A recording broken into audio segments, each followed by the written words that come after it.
Napatawad, bunso.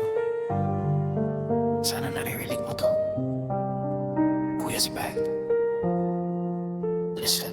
Naaalala mo ba nung tayo nasa kanto pa? Magkahawak ang kamay, naglalako ng sampagwita ko. Ang dapat nagbantay ako, ang dapat nag-alaga, pero masinuna ko ang alak at ang pakikipag-away sa iba. Patawat kung nakita mo si kuya na laging sugatan. Patawat kung naniwan kita sa dilim ng lansangan. Galitang na mayani, imbes na yakap ang ibigay, naging masamang halimbawa. Sa hirap tayo'y nalumbay, hindi kita naprotektahan. Sa bigat ng mundong to, naging biktima tayo pareho, pero ako ang nabigo sa'yo. Huwag kang mag-alala, darating na si kuya.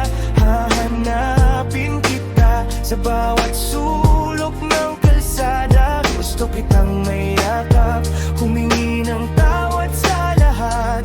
Pagmamahal ng ama sa atin ay sapat. Ipakikilala kita kay Jesus.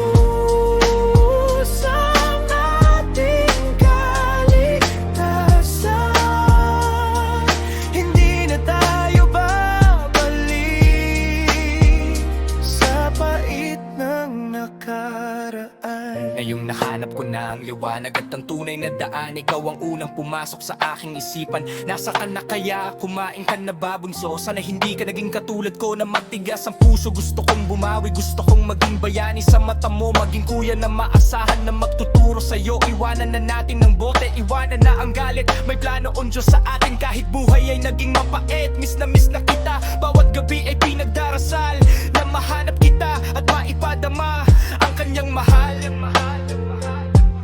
Hindi na ako ang dating lasenggo na nating nanggugulo. Binago ako ni Kristo, ginawa niyang bago ang puso ko. Kaya hintayin mo ako, huwag kang mawawalan ng pag-asa. Dahil ang dating sampagwita boy may dala ng biyaya. Huwag kang mag-alala, darating na si kuya. Hahanapin kita sa bawat sulok ng kalsada. Gusto kitang mayakap, humingi ng tawad sa lahat. Pagmamahal ng ama sa atin ay sapat.